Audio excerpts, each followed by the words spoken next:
چلے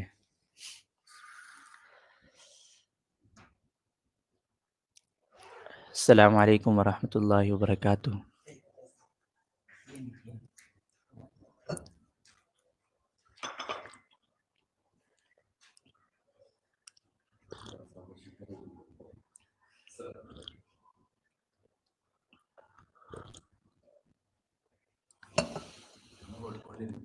جزاک اللہ.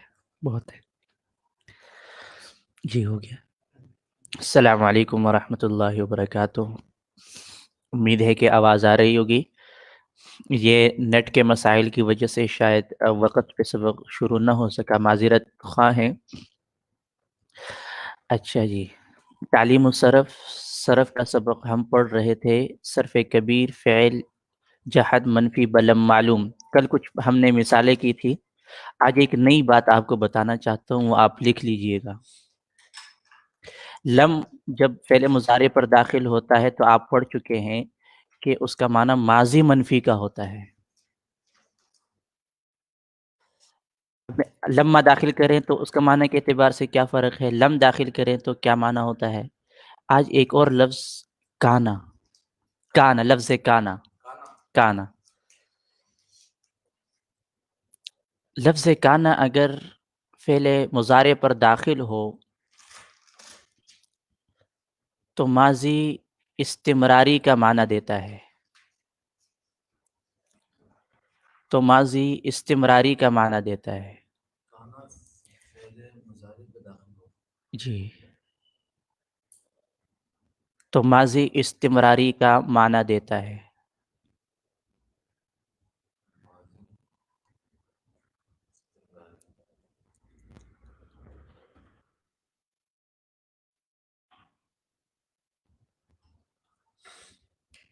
نہیں، کتاب میں نہیں، یہ اس لیے لکھوا رہا ہوں.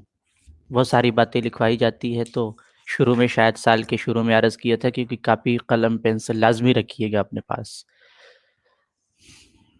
اس لیے اب میں کتاب جو ہے نا، کتاب یہ جو طلباء پڑھتے ہیں مدرسے میں، یہ ان کی ذہنیت کے مطابق ہے. اب میں تھوڑا سا اس سے ہٹ رہا ہوں، یعنی اس کے مطابق زیادہ نہیں چلائیں گے. آپ کو تھوڑا سا باہر سے بھی کچھ باتیں لکھوائی جائیں گی انشاءاللہ. میں بتاتا ہوں اس کی تعریف بھی. اچھا جی، کان جب فعل مضارع پر داخل ہو تو اس کا معنی ماضی استمراری کا ہوتا ہے. اور ماضی استمراری کہتے ہیں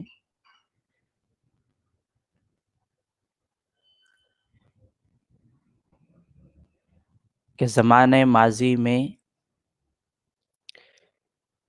کسی کام کا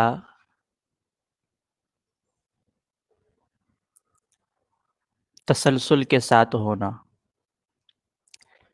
زمانۂ ماضی میں کسی کام کا تسلسل کے ساتھ ہونا، مسلسل ہونا.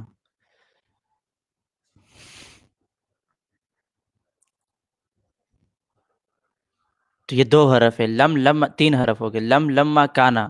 یہ فعل مضارع پر داخل ہوتے تو پھر وہ حال اور استقبال والا معنی نہیں رہتا. ٹھیک ہے، ماضی والا معنی. لم اور لما میں نفی ہو جائے گی اور کانا میں ماضی استمراری ہوگا، نفی نہیں ہوگی. ہاں، ما کانا، اگر کانا کے شروع میں ما لگا دیں گے پھر یعنی ماضی استمراری کا معنی بھی ہوگا، منفی کا بھی ہوگا، مزید اس میں یعنی آ جائے گی. اچھا، اب ذرا میں مثال سے سمجھاتا ہوں. ینصرو کا کیا معنی کرتے ہیں؟ مدد کرے گا یا مدد کر رہا ہے یا مدد کرے گا وہ ایک مرد، یہ ترجمہ کرتے ہیں. تو اب ذرا کانا لگا دیں. کانا،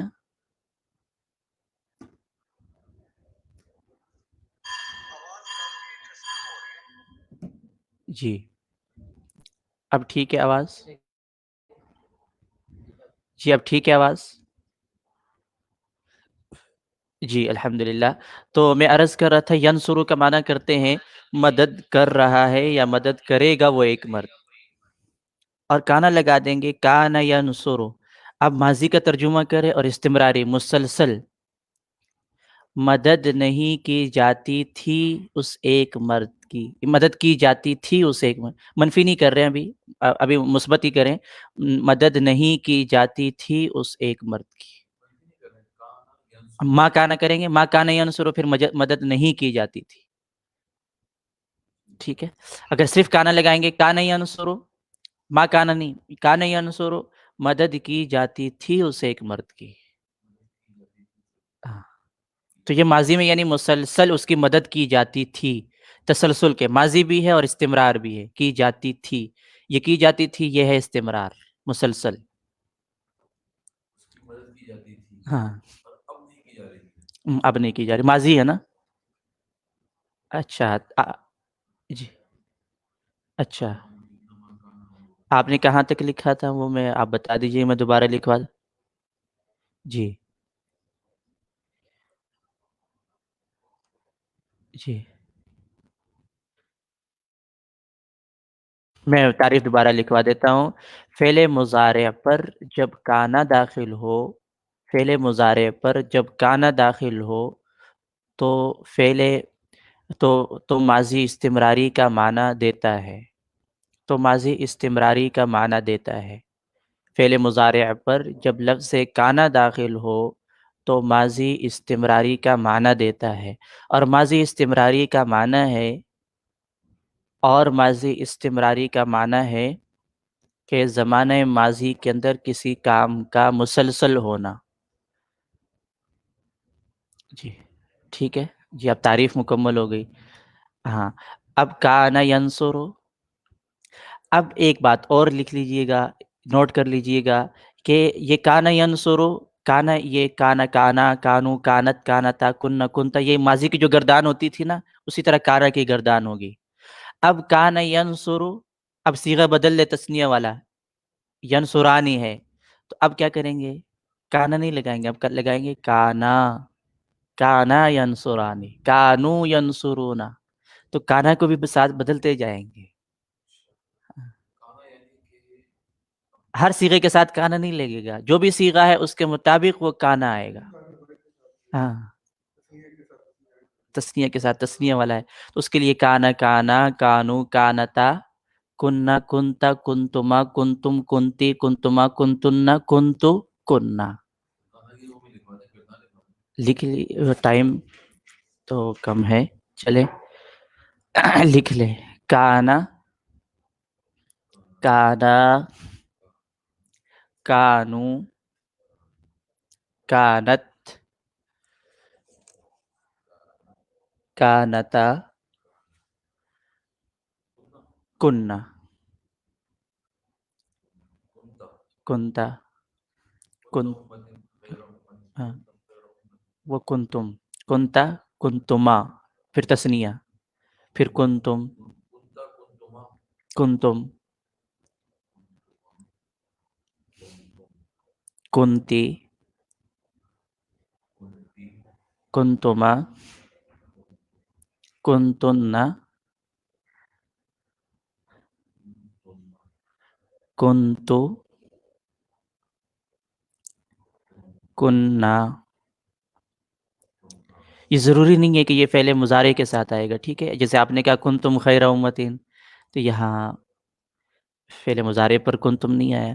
لیکن یہ کنتم یعنی کانا والی گردان اگر فعل مضارع کے ساتھ آ جائے تو پھر آپ نے ترجمے کیا کرنا ہے؟ ماضی استمراری کا ترجمہ کرنا.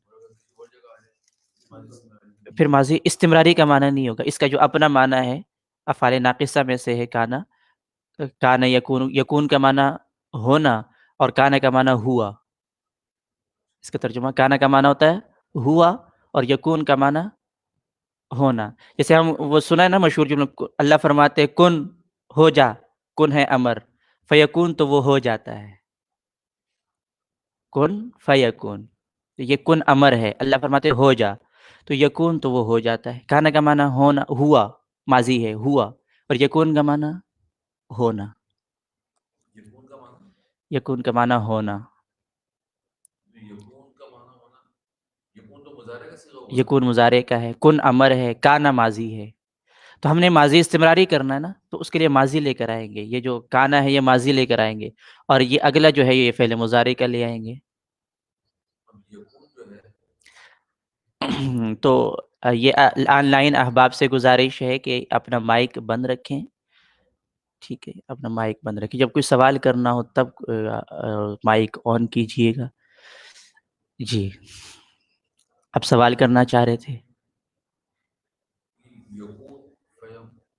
کن فیکون، کن امر ہے، امر ابھی ہم نے پڑھا نہیں ہے، یکون ہم نے پڑھ لیا مضارع ہے، یکون مضارع کا صیغہ ہے۔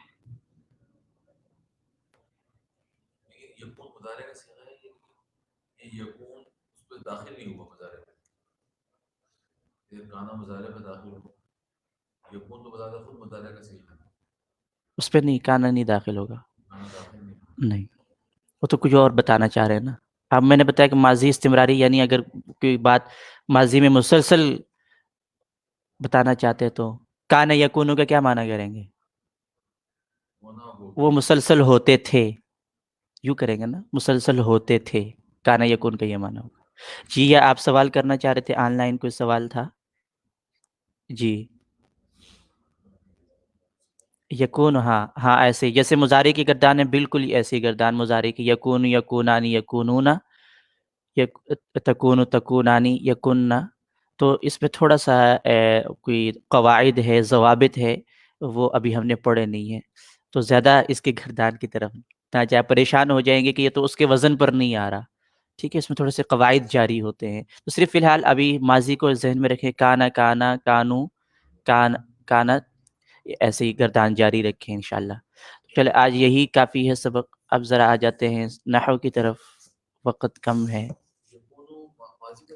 مضارع ہے، کانا ماضی ہے۔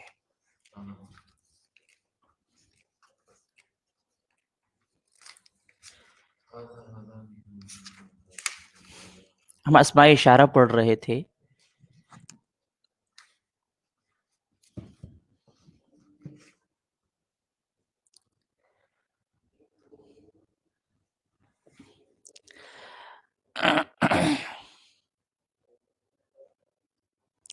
آج تھوڑا سا، کل میں نے چند مثالیں دی تھی سمجھانے کے لیے نا، آج ایک اصول لکھ لیجئے گا اسماء اشارہ سے متعلق۔ جی،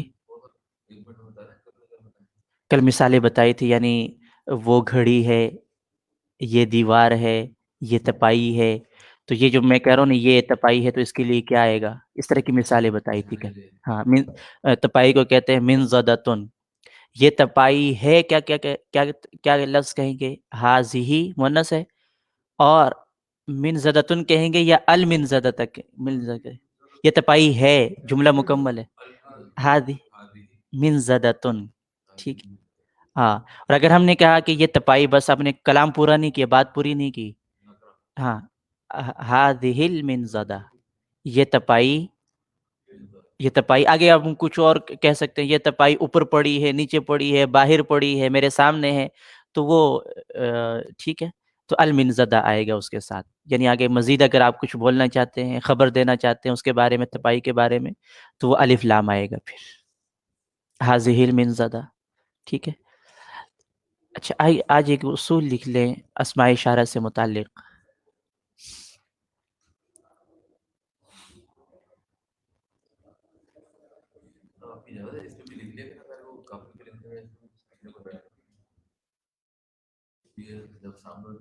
لکھ سکتے ہیں، لیکن آپ کے لیے مشکل نہ ہو، بس سمجھ آئے، ٹھیک ہے۔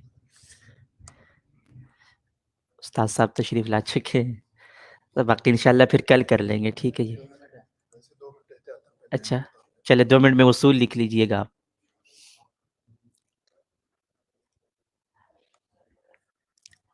اولئک اور ہؤلاء، اسماء اشارہ میں سے اولئک اور ہؤلاء، یہ انسانوں کے لیے استعمال ہوتے ہیں، چیزوں کے لیے نہیں، یعنی جس چیز میں عقل ہوتی ہے نا، اس کے لیے استعمال ہوں گے، تو عقل 3 چیزوں میں ہوتی ہے، انسان، جنات، فرشتے، ہاں، یہ انسانوں کے لیے، انسان کے لیے زیادہ استعمال، انسان جس میں عقل ہوتی ہے، ہاں، تو یہ 3 قسم کے ہے، انسان، جنات، فرشتے، اس کو عربی میں کہتے ہیں ذوی العقول، عقل والے، فرشتے، عقل ان میں عقل نہیں ہوتی، تھوڑی بہت وہ جو ہوتی ہے وہ اپنے کھانے پینے کی حد تک ہوتی ہے، انسانوں کی طرح کامل عقل تو نہیں ہوتی نا، ہاں، شعور، جو اللہ نے انسان کو دیا وہ تو کسی میں نہیں ہے. ہاں ہاں، عقل والے. تو یہ اولئک ہؤلاء یہ استعمال ہوں گے صرف انسانوں کے لیے، یعنی ذوی العقول کے لیے، انسان فرشتوں، یہ اس کے لیے. اور چیزوں کے لیے جو لفظ استعمال ہوتے ہیں اگر آپ نے کرنا ہے تو اس میں قریب کے لیے حاذہ آئے گا. اگر آپ نے بہت ساری چیزیں بیان کرنی ہے لیکن اس میں عقل نہیں ہے، اس میں اولئک ہؤلاء ابھی آپ نے پڑھ لیا کہ نہیں آئے گا، یہ تو انسانوں کے لیے ہے. تو پھر چیزوں کے لیے اگر آپ اسماء اشارہ لانا چاہتے ہیں تو اس میں قریب کے لیے واحد مؤنث لکھیں، قریب کے لیے واحد مؤنث، باقی چیزوں کے لیے اگر جمع کے لیے جمع، اگر ہاں جمع ہو تو اس کے لیے اسماء اشارہ لانے کے لیے اسماء اشارہ ہے. قریب کے لیے واحد مؤنث، واحد مؤنث کا کیا تھا؟ قریب کے لیے حاذہ، حاذہ. مثال لکھ لے حاذہ الکتب، یہ کتابیں، وہ کتابیں، یہ کتابیں، یہ قریب کے لیے ہے نا. تو کتب اس میں عقل ہے؟ کتب میں عقل نہیں ہے. تو الکتب جمع ہے، کتب کتاب کی جمع کتب. تو اس کے یہ نہیں کہیں گے اولئک الکتب ہؤلاء الکتب، یہ نہیں کہیں گے. ٹھیک ہے، یہاں کہیں گے حاذہ الکتب. ابھی بات ذرا لمبی ہو جائے گی، باقی انشاءاللہ پھر کل بتا دیں گے. ٹھیک ہے، بس اتنا ہی لکھ لیجئے گا. مولانا آ جائیں تشریف. حاذہ